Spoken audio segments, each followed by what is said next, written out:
Yo, what's up, y'all? I'm back with y'all again for another unboxing to look at something that I just picked up from my FFL. This is the third official for the channel. I'm gonna hop right in, but before I hop right in, let me remind y'all as always to subscribe, like the video, watch it all the way through, comment, because of course I try to interact with all y'all as much as I can, and I like talking to y'all. But we just hit 500 subscribers, and I'm so grateful and thankful. I appreciate every single one of y'all that's been rocking with me since the beginning, and I'm looking forward to what I got in store for this year. So let's get right to it. So let me turn the box over, get in here. Typical Glock box. Let's open it up. And of course, I'm gonna start with this as always, so y'all can see that I bought this myself. Like I always say, and by the title of my channel, I don't get anything for free here. So here's the gun. Let's get it out the box. Look at it. Magazine out. Gun is clear and empty. Let's put that to the side. Get your one magazine, two magazine, and third, which is one thing I like about Glocks. They give you 3 magazines. A lot of companies will sometimes give you 2 or even 1, which kind of sucks, but it is what it is. Also, this is a 15 round, 15 round magazine. So that's pretty solid. You get a speed loader, which is just used to load the magazines a little bit faster. Some people like them, some people don't. Get your back straps. I'm probably gonna put these on the Glock 20, but we'll see.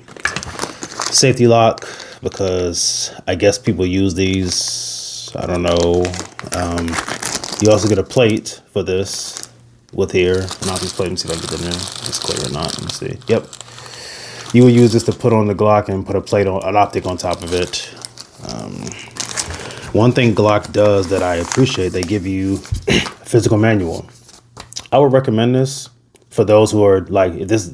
I don't know if this would be a first gun for some people, but if it is your first gun or first 10 millimeter, I recommend reading it. Some pretty good helpful stuff in here.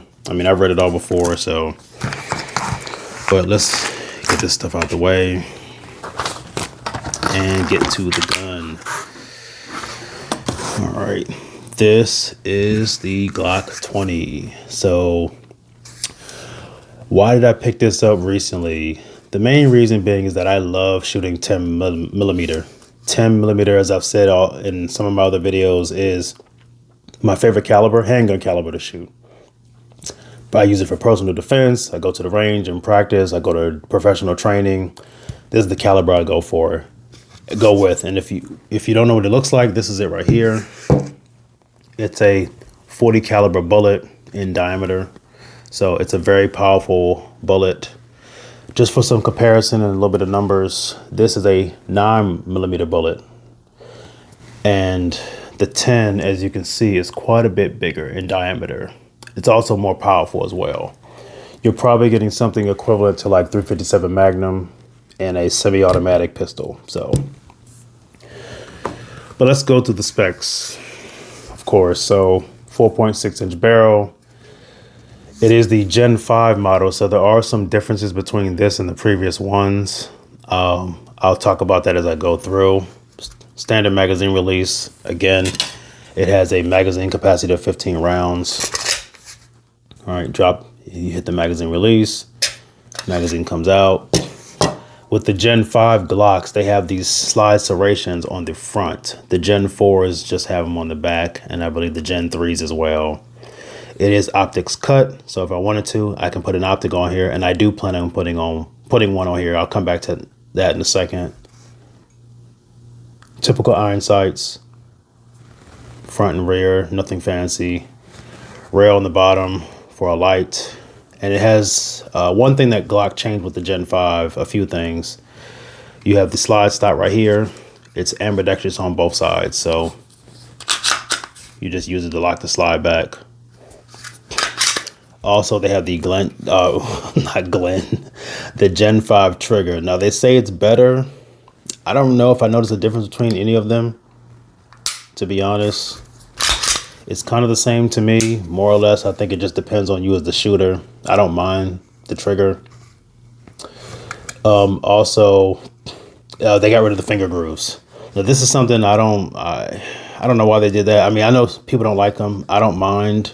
I wasn't complaining about them, but that's gone. They put some, I think, not beveling. I forget what it's called. I'll put it on the screen, but it helps make reloading the magazine a little bit easier. So, but minus that, it's pretty solid. I like Glock pistols. I know there's this thing out there about Glock just being kind of basic, but hey, in my mind it works, and I'm not tripping on it. I actually like the fact that it has some weight to it. It's some heft. It's not thin and light, and the grip's not narrow and all the other stuff. I'm not a fan of all that, so I'm glad that Glock, for the most part, is kind of sticking to what works.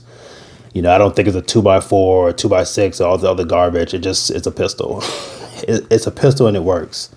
Now, something else about myself, I used to own the Gen 4, the version before this, and I sold it at some point. And I said, you know what? I want to come back to it. So let me talk to you all about some of the things I plan on changing out. So one thing I am going to change is the iron sights. Now, I use these as of right now. They're from Ameriglow. I'm not really married to any brand or whatever. It don't matter to me as long as it works. But they're just all black sights.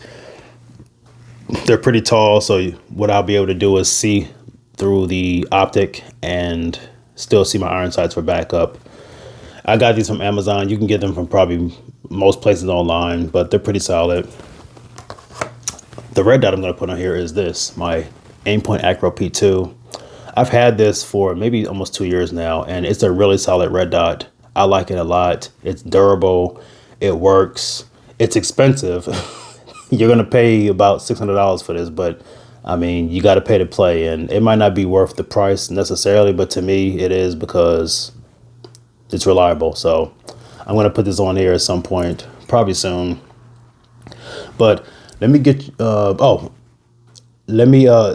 another thing. So a lot of people may not know this, but Glock makes 3 pistols chambered in 10mm. This is not the only one. This is the only one that gets a lot of attention, unfortunately, which is, it kind of sucks, but they actually make 2 other pistols. And I'm going to show you those 2 for size comparison, right?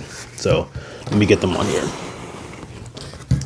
So this is the Glock 20, right? This is the Glock 29. This is actually the smallest of the 3 that Glock makes. It's empty, of course. It is chambered in 10mm as well. A couple differences between this and that. The 20, this is the Gen 4. So as you can see, there are no slide serrations up front. It's also not cut for an optic. Now, Glock does make this in a Gen 5, but for some reason they didn't make the Gen 5 optics ready.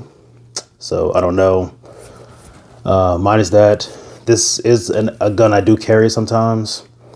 It's a little snappy, but I like it, and I've had it for a while, and it's very reliable. It just works. So as you can see, if I can get that size comparison, you can see it's a little bit smaller, but Glock 29. And then here's the other one that Glock makes, which is my favorite of the 3. This is the Glock 40. This is empty. A couple of things about it. This is also a Gen 4. I think you might be able to see it on the camera, on the screen. There it is, right there. This is a Gen 4. So there are no slide serrations, but it is optics cut. And if you want to know what I did to my Glock, this has a Holosun 509T on it. It's a green dot emitter. Let me see if I can get this. Is it on? Let me see. There it is. You can see it. Yep, it has a green dot. I also have the Streamlight TLR 9, a very underrated and light that gets no shine from much of anybody. I'll maybe talk about it in its own video, but I like it a lot. It's very reliable. It's bright. It's slim as well, so it's pretty uniform with the body of my Glock. This has a 6-inch barrel. The barrel's from KKM, and I like this a lot. It's actually very pleasant to shoot, but as you can see, compared to the 20, a little bit bigger, right? But this is just for you all to see. Glock doesn't. This is not the only 10mm Glock makes. This is not the only 10mm pistol anybody makes, but it's a really good choice. I like it a lot. I'm looking forward to shooting this and upgrading it and definitely putting it through its paces.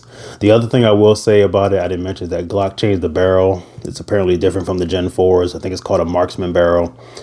And Supposedly it's more accurate. I don't know. Right? I would assume that depends on you as the shooter, not so much what components the company puts in here. But you know, oh, and I remember it's called a flared magwell. That's what it is. It makes it easier. You can see these grooves in that. So it makes it easier to get the mag in there. But yeah, I'm excited about it. So this is my Glock 20, the Gen 5. Do any of y'all own it? Do any of y'all shoot 10 mil? You know, what are your thoughts on it? Let me know. But these are my thoughts. I'm very pleased with it, and I'm looking forward to getting back to the 20. So yeah, let me know what y'all think in the comments. Of course, as always, subscribe, like the video, watch it all the way through. Comment, as always. I appreciate all 500 of y'all, and I'll catch y'all at the full review. Peace. One thing I forgot to mention. So the magazines for the Gen 5 it is interchangeable with the Gen 4.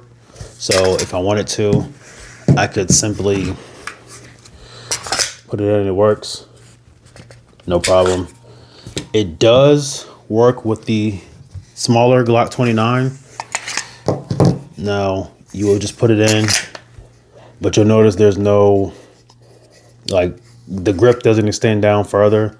Normally I use a grip sleeve like this, and I would put it on the magazine. However, the new magazine has the base plate sticks out a little bit further, so the sleeve doesn't fit all the way down. But normally I would just put the sleeve on here and it can fit in the 29. But I forgot to mention that. But now y'all like the video, watch it all the way through, comment, and I'll catch y'all in the full review. Peace.